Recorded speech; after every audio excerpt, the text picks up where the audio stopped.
monumental start of, I would like to call it a movement. So I want to thank all of you for coming out. Now the press is not here, right? And if we think about it carefully, we understand why. You know, we're challenging the system. We're challenging the people. We're challenging the oppressors, right? In every category, from public safety to education to economic development, we're saying that racism is impacting it and oppressing folks. So they're not here, but that's fine. That doesn't daunt what we're doing. We're going to continue what we've been planning, and we're going to move forward and educate the community about this election and solving these problems. So we're going to go forward with the press conference without the press, and we're going to do our own press, right? So I thank you for coming. Continue with us. We're going to meet again on next Saturday at 4 at Mayoral to get even more focused and precise in terms of the strategy long term. So folks know who are going to speak. I'm going to introduce them, and let's start and work through this. We got this on live stream and social media, so it's going to get out to the community at some point. And I also want to say that we have the order for 50,000 flyers, newsprint.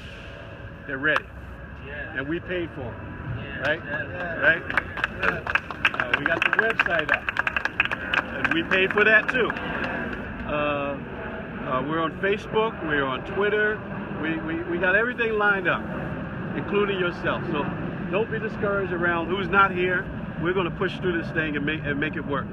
So I want to open up this press conference without the press, right? with a prayer from my good friend, my mentor, my spiritual guide, Reverend King, Ralph King. Amen. Amen. Well, let's pray together, shall we, again? Yeah. Father God, I just thank you for this occasion.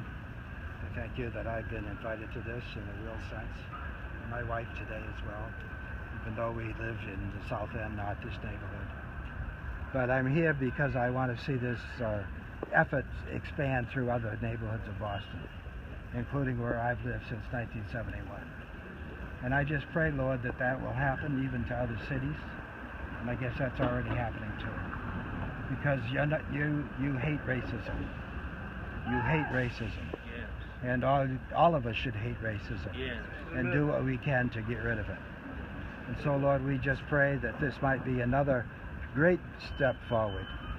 Roxbury, Dorchester, Mattapan, and even beyond. Yes, yes. And I pray, Lord, that you'll bring real results, yes, even in the next week or two, and in the next year or two, and I'm going to say even in the next decade or two, because it's a big picture.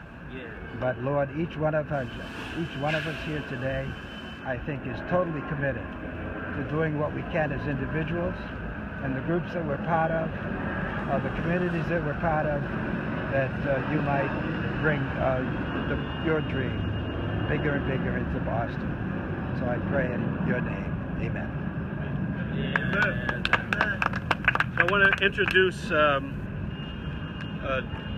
Taylor and Judy to read the 10 Commandments, and then we're going to have comments from Reverend Joe Rocha, Priscilla, and Sadiki Kambu. So 10 Commandments, let's read them. This is driving class. There you go. Good morning, everyone. Good morning. Good morning.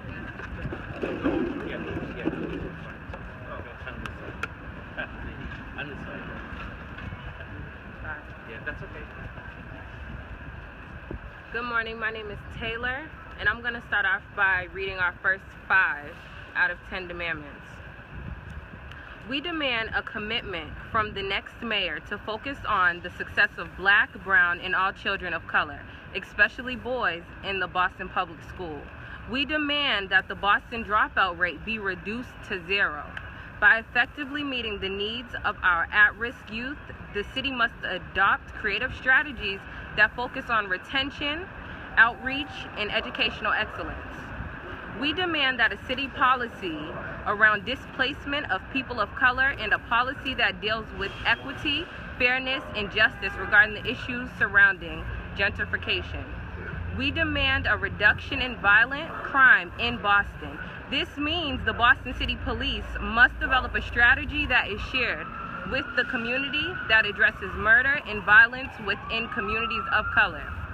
We demand renaming Faneuil Hall, whose name represents white supremacy, which denies the civic dignity of blacks in Boston and across their country. We also demand that renaming of Dudley Square and removing and rememorizing Boston public icons that are tracked back to slavery. We demand that the Boston End Health disparities that are based on race include infant mortality, cancer, and mental health.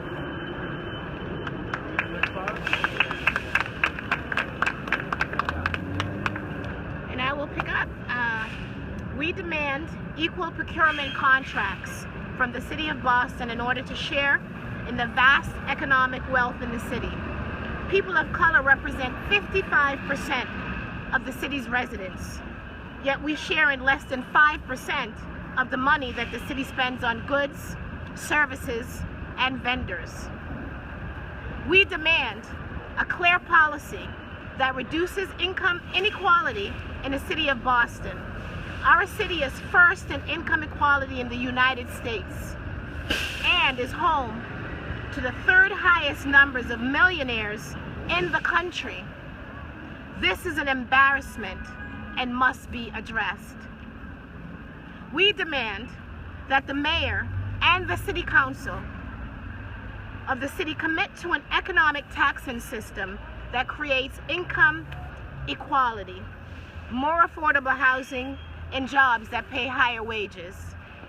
We demand an increase in cultural opportunities for communities of color during out-of-school time in the city of Boston. We demand that our youth be instructed in civic and community life so that they grow with a deeper connection to the life of the city. We demand a comprehensive plan to diversify the trade unions in the city of Boston. This would require sanctions on unions which fail to implement a diverse building and trade union workforce. We demand the integration of the construction trade workforce without exception. Lastly, we demand that the city of Boston follows the court order to hire 22% African American public school teachers in the city of Boston immediately. We also demand that the city of Boston establishes immediate plans and implementation of rules that diversify all departments within the 4 locks, like the diversity of all Boston. We also demand the Mayoral 18 be rehired because of unfair and race-based termination. Racism in all city institutions must end. Thank you. Amen.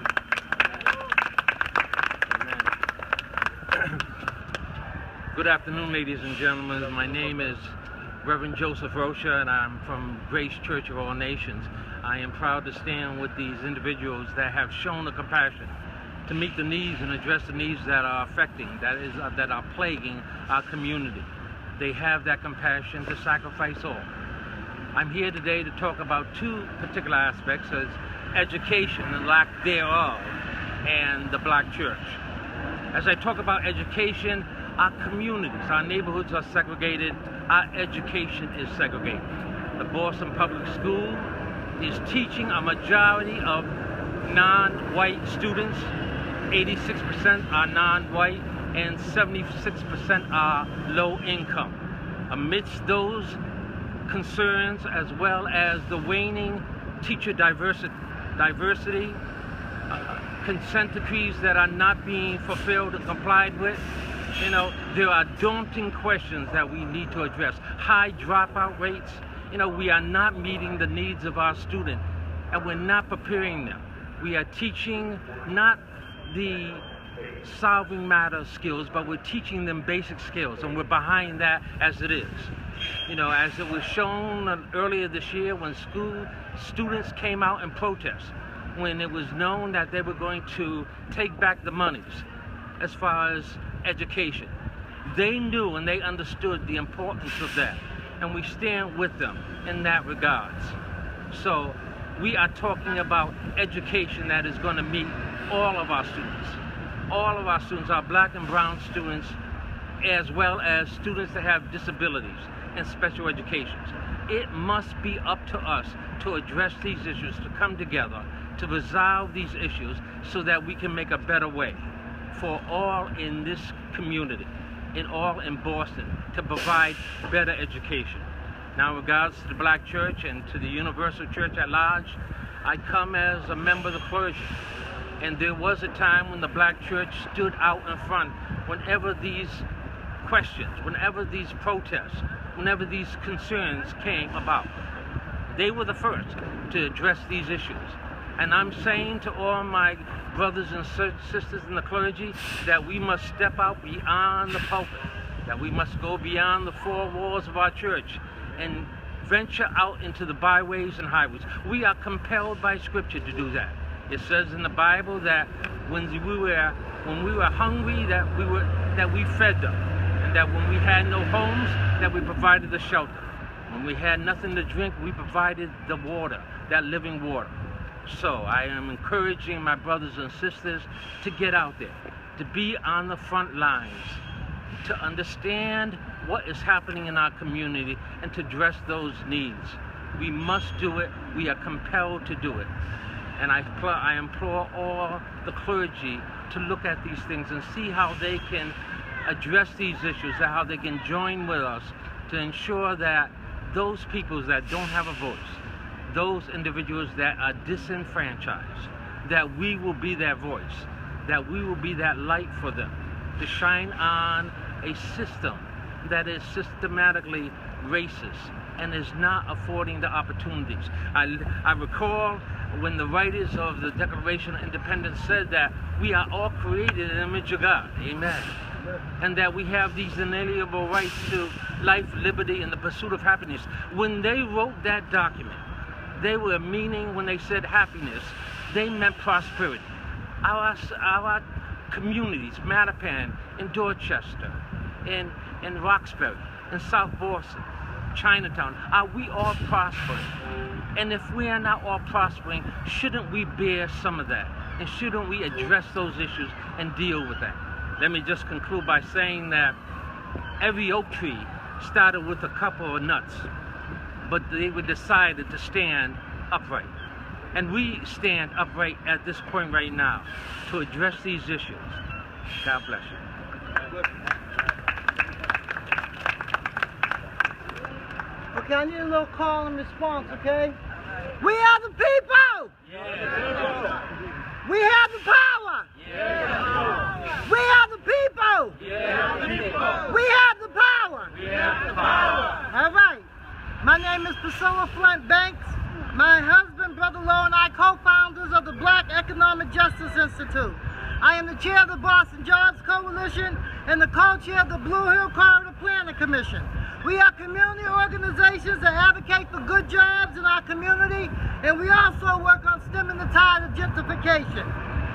BG was birthed right here October 2012, protesting this building because the contractors were not in compliance with the Boston resident job policy.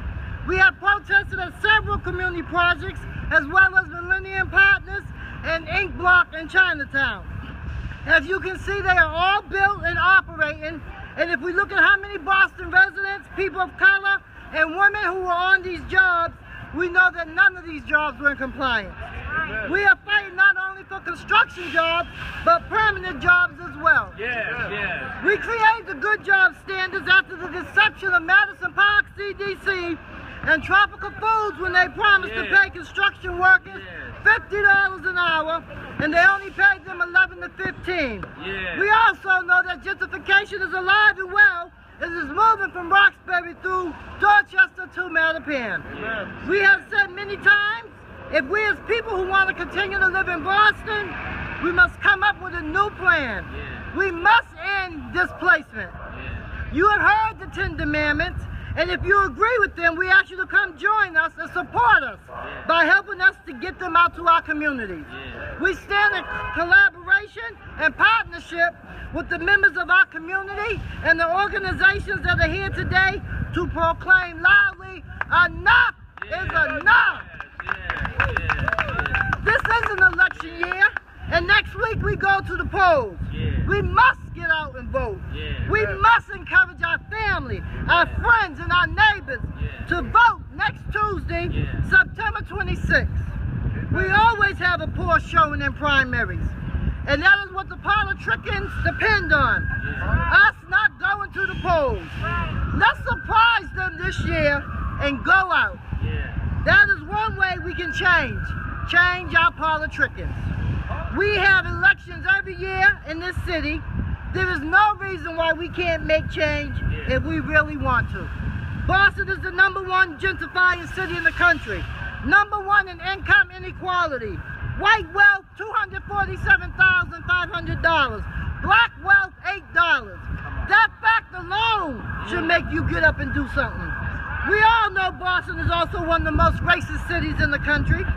Developers are coming into our community, purchasing homes at $500,000, tearing them down and building 3 two-family condos, netting over $3 million.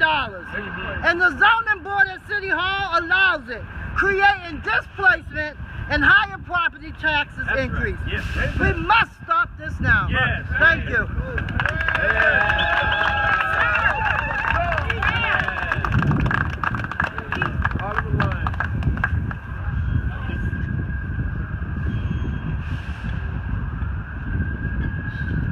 Good day. My name is Citing. I'm the director of the Black Community Information Center, and I'm the facilitator of the Nubian Square Coalition. And as we stand here at Dudley Square, I'm looking at the traffic that's going by here on Warren Street. We also have Washington Street, there's Seaver Street, there's Carbon Square, and so I'm sure a lot of folks are saying, well, what's the significance of all those names? Well, those are the names of former slaveholders, and they in fact are being honored here in our community, our black and brown community, and we feel that that in many respects is an atrocity. So with that, our organization, we're on a mission, if you will, to see that these names are changed. Now I understand through the New Democracy Coalition that there's been a call for Faneuil Hall to be renamed after Crispus Attucks, who was a brother that was shot down, the first shot down down there for the Revolutionary War. And of course, we all know that the Faneuil family were massive slave traders. They actually had black men and women down there like pieces of meat that they were selling. When we talk about here in the heart of our community, one of the things that we've done some years ago is we had the former Washington Park in Roxbury renamed Malcolm X Park. Same thing with New Dudley Street being renamed Malcolm X Boulevard. Now, we're here in Dudley Square, and let's be clear that the Dudley family, they were major slave owners. And we're talking about in the 1600s, 1700s. And so, of course, there's been some controversy about who in the family, it doesn't matter about who in the family was involved, but be clear that they profited from the welfare, the working of slaves with no payment. So with that, we're calling for Dudley Square to be renamed Nubian Square because of the fact that we are, based on our melanin, we are Nubian people. Now there are those who try to equate slavery in this country with quote-unquote slavery with the Nubian Empire.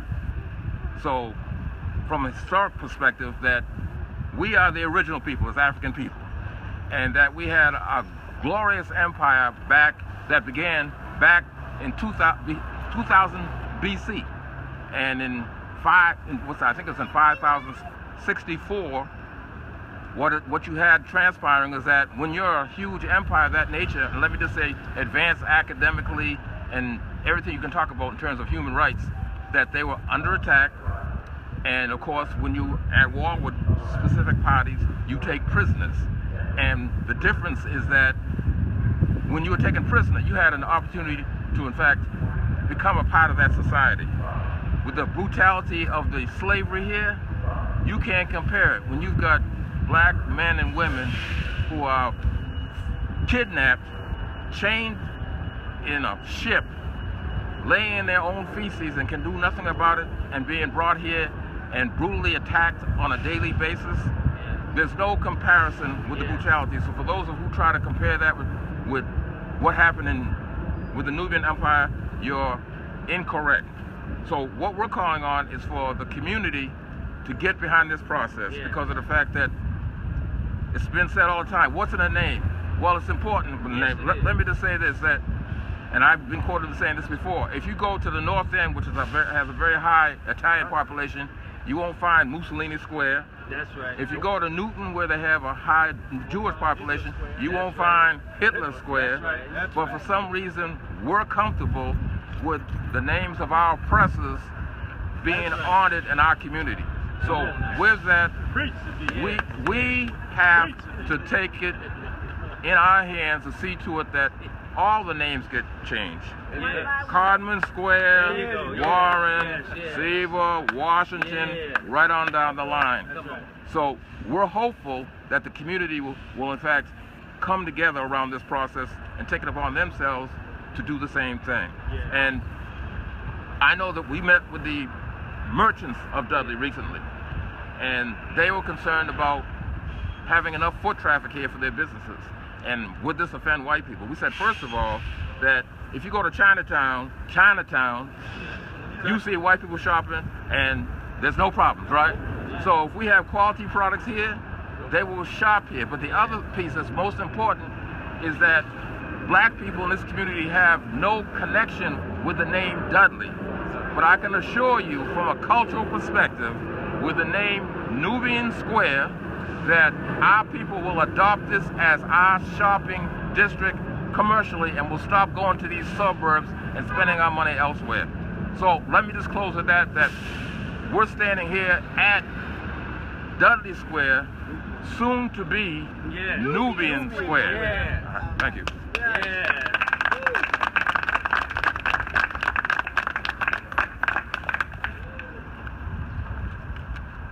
First of all, I want to say to all of us who are here, Assalamu alaikum. I'm very humbled to be here with my brothers and my sisters as a representative and follower of the Most Honorable Elijah Muhammad. I want to give greetings from the East Coast student minister Hafiz Muhammad, who's aware of our setting here today to talk about some issues concerning our plight as a people and as communities in the city of Boston. I'm so happy to be part of Boston Community United. Because that's many of the issues that I read on the Ten Commandments are the issues that we are very concerned with as followers of the Honorable Minister Louis Farrakhan. That's why we had the Million Man March in 1995, and he asked for 1 million black men to meet him on the mall. But God blessed him with 2 million. And it was a glimpse of heaven. He didn't take the glory, but he gave the glory to God. Anything that we do of good, it don't belong to us. And so Boston Communities United, we're vessels and instruments that can be used for the glory of God. No matter what our school of thought is, no matter what we think, we all know that there's a problem here that needs to be solved. So we can build a bridge over the troubled waters. You know, Jehovah told Moses, go down to Egypt land and tell old Pharaoh to let my people go. Well, we got a Pharaoh today who's in principalities and spiritual wickedness in high places. Might be in the State House, might be in the White House, might be in the City Hall, or some kind of hall. You know, Faneuil Hall has slave masters. Mr. Faneuil. We don't want to meet there unless we change that name. Mr. Dudley, he was in the family that had a lot to do with the demise of black people. I hope very soon, not long from now, we can say to our brothers and sisters, I'll meet you down Nubian Square, no longer Dudley Square. We have concerns today. We're tired of the failing schools in this city, the violent crimes, the unsolved murders in our neighborhood, the lack of city contracts for black and Latinos and the DACA peoples in our community. We're tired of the non-compliance with the court order of hiring black teachers when the majority of the students in the Boston public school system look like us today. Pretty soon America might look like us. That's what some of the people say. Some of the historians, they know what's coming down the pipe. So we need the proper representation. Our community is a vulnerable community.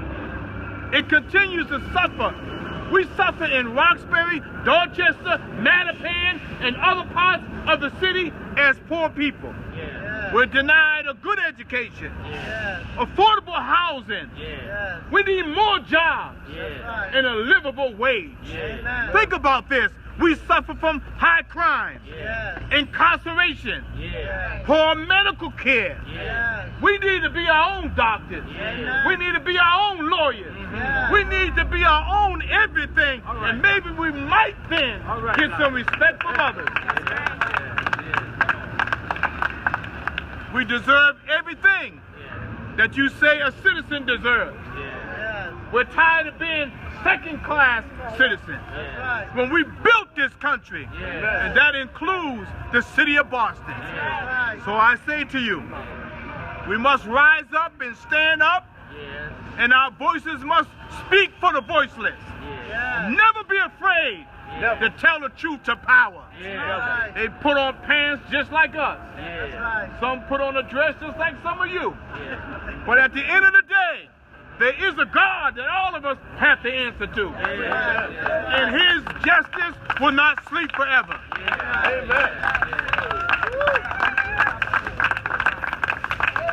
Thank you, everybody. Now we're all family, so there's some folks who weren't on the agenda. I want to invite you to speak, if you like. I'm going to give you some words around why you're here, why you're participating, and we'll conclude with just remarks from anybody who wants to have any words. So come on up, please. I think the message is clear today, and I just want to echo one thing, that we are here to work with the city of Boston and elected officials to do more and to create better opportunities. That's right. And I want to be clear about that we are here to work with the city of Boston and elected officials to do better and to create more opportunities. That's our message. We will work through collaboration. That's right. We will look at the process, but we will continue to expect real results. Thank you. Anybody else, please. One of the things that I want to share has more to do with the concept of demandments. Now, some people think about demandments as something that you have to like force. I want to talk about it in the sense that it's an invitation. Yes, exactly. It's an invitation to have dialogue. It's an invitation to get results. It's an invitation to move forward in a positive way. It's an invitation to be clear about what is desired. so that when you hear the word demandment, it's around seeking clarity and specific outcomes. Thank you.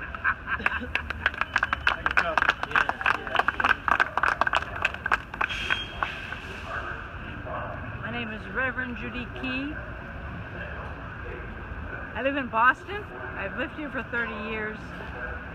I lived 20 years in the Democratic Republic of Congo, training Congolese to be missionaries, raising them up to be people who could stand on their own 2 feet and train others. There are no missionaries where I worked. It's all in the hands of Congolese. They do not have 1 medical center, they have 3, and they serve an area the size of France. In my church in Alston, International Community Church is a church that was diverse. It shares its building with 6 congregations, a deaf congregation that is diverse, Community of Love congregation that reaches out to others, Burmese congregation, Spanish congregation that represent the kingdom of God. It's evident. And the refugees. And the refugees.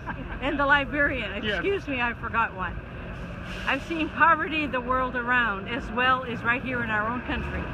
As being a nurse midwife committed to the care of mothers and children, I see the great need to diversify training for people of color, all people, because we need to have better health care in all the hidden places in our country, the rural places, the inner city, the displaced who are out in the outer skirts. It's a great cause. God will honor it. My friend Torley Kua, who's from Liberia, who has a great Good afternoon. Good afternoon. Batio, Bati. When I say Batio, Bati, you say Bati. Batio, Bati. Batio, Bati. My name is Torley Kua. I'm co-director of Greater Boston Refugee Ministry and pastor Zia Mission Baptist Church in Austin, Massachusetts. I come today to bring greetings to everyone to support this cause, because what happens at Nubian Square happens also in Cape Town and in Cairo and around the world. We have one world, we have one planet, and the devastation we see in the Congo, in Afghanistan, is the same that we see on the streets of our city right here in Boston. So I've come to lend my support. I like the, what's the name? Demandment. Let my people go. Thank you.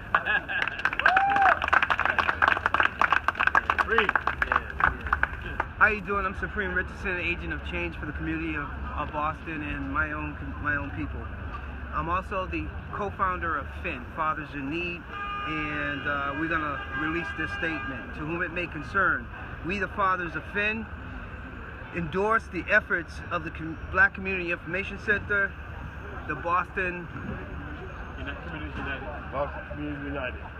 Communities United, apologies, try to get all the names down, New to Roxbury Coalition, and all the other nonprofit or community members that are in this effort to remove the honoring of slave masters' names in our community, including symbols and items that constantly put it in our face of a history that America says they're ashamed of.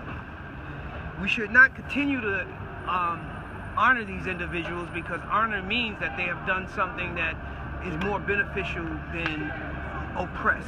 And individuals such as Dudley, Faneuil, and Maverick are oppressors. And here it is in 2017 where we have recognized the wrongs of these individuals, but we have not removed the symbols that recognizes them.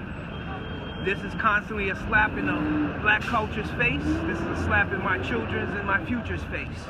And I demand that these items be removed. I demand that we also have the same opportunity as others and stop with this constant lack of providing opportunities to our communities of color. With that, I like to say I'm in full support of this movement that these people are here today to do, and I will stand here every day until this movement is moved, and we are now in prominently Nubian Square. Thank you. Amen.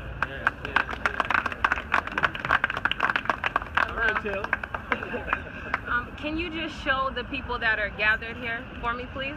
Just so the people that aren't here can see who's actually here. So I want to point out that there are very few youth. What the people here are fighting for today is our future, the younger people, and we're not out here representing ourselves. So I just want to say, come out. Either we stand for something or we're going to fall for anything. We can't be on the fence. Either we're for it or we're going to be a part of it. So I need young people to come out. I don't know all of the needs that you want. They don't know. Only we know. I just want to encourage everyone to come out, even if you don't know if you want to be a part. Just come find out what we're about and go from there. But you can't just stay home. You can't not vote. You can't just not do anything. That's it.